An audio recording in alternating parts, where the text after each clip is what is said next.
Now, I'm gonna start out with the one we were just looking at. It might be a bit difficult to see on stream. Let's see if we can scale it up. It might look horrible.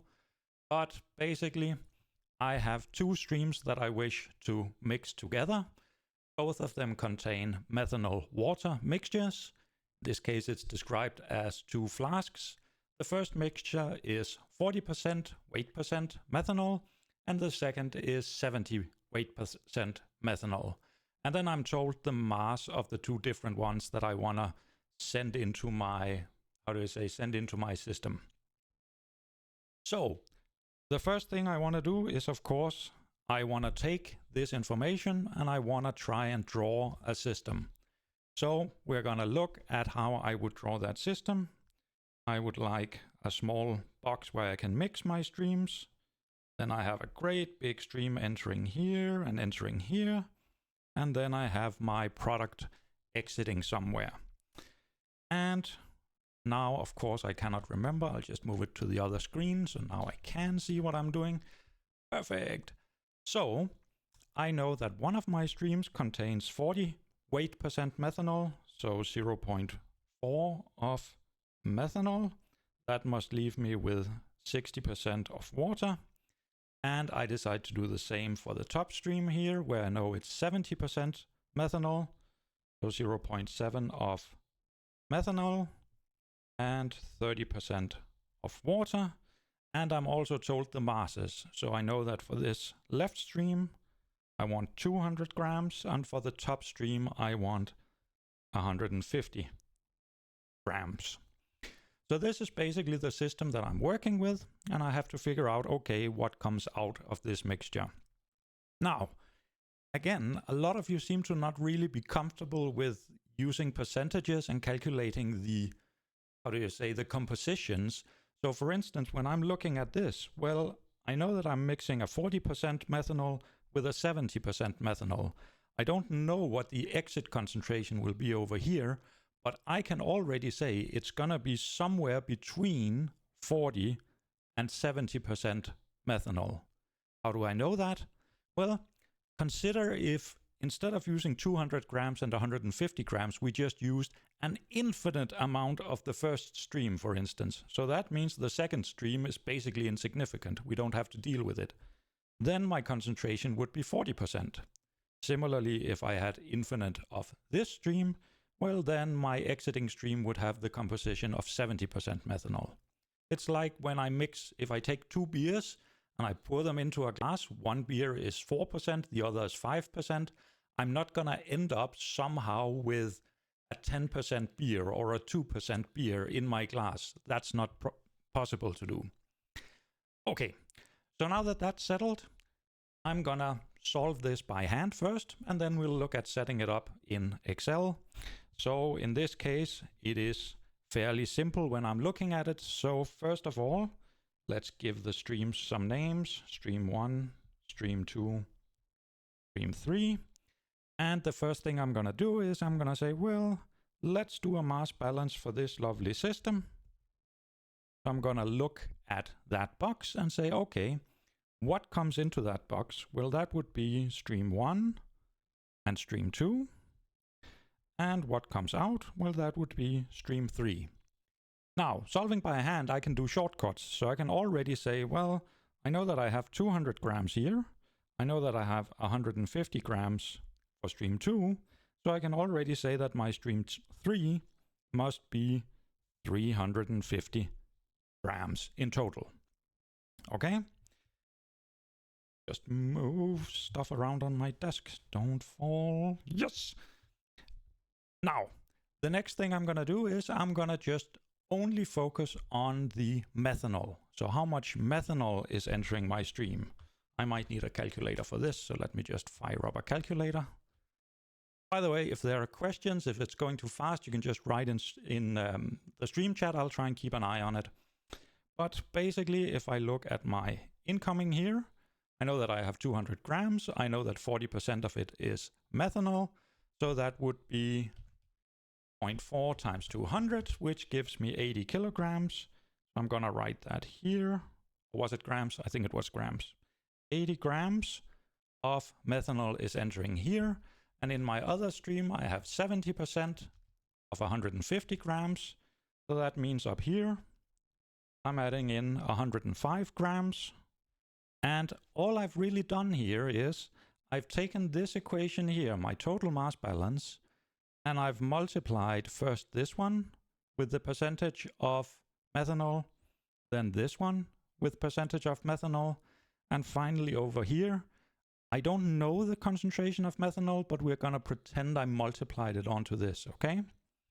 So I have 80, and I have, where was the other? 105. That should mean that the amount of methanol exiting my stream over here should be 185 grams. And if I then want to know the concentration, well, all I need to do is take the mass of methanol divided by the total mass, and I can't remember what that is. That should give me right around 52%, so 0.529 if we round up.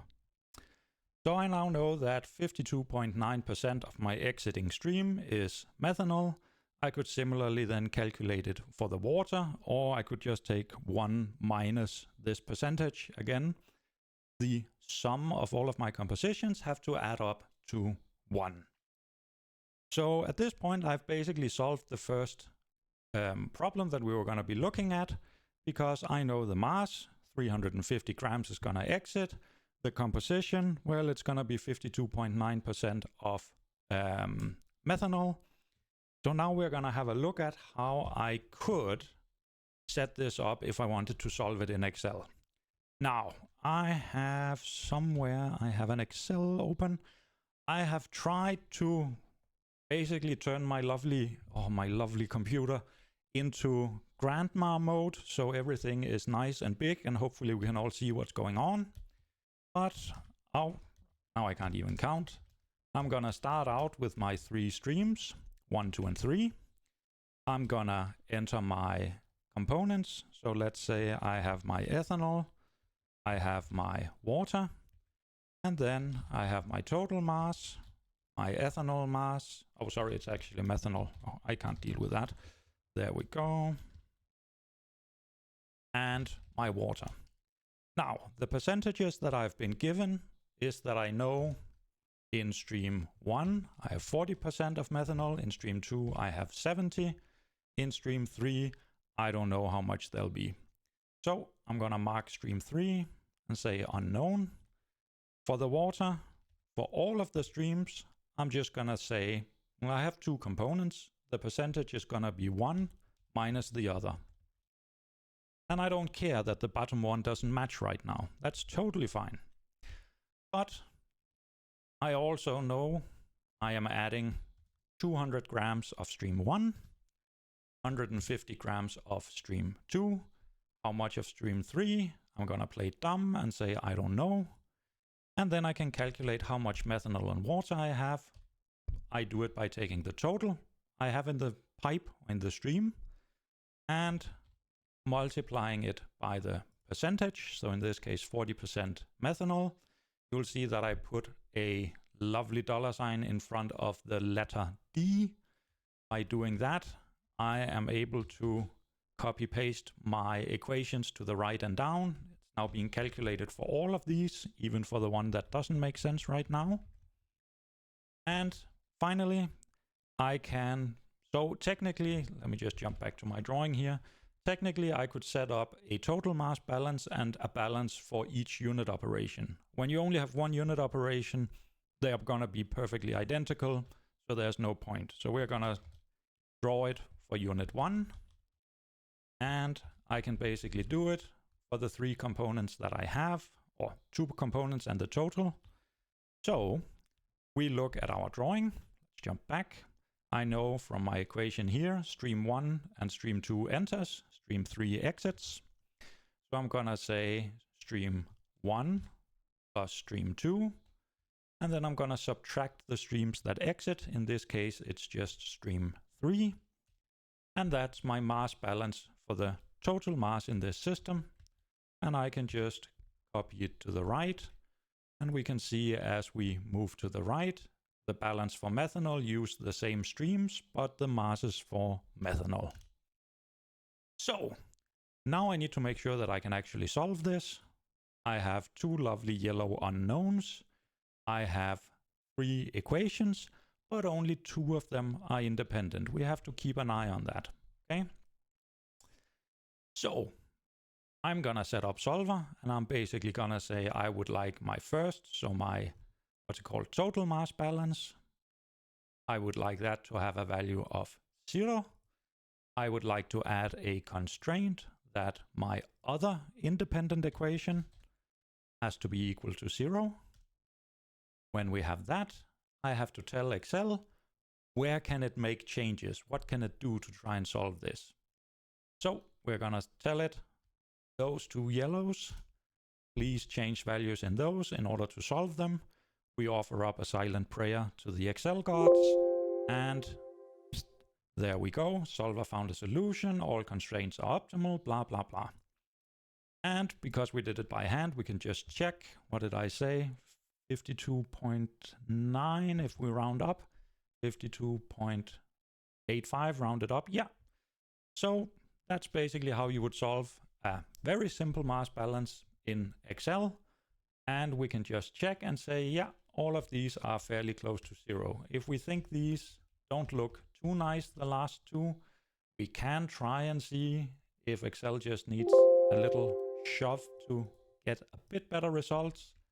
That turned out a bit better, but it doesn't change our conclusion.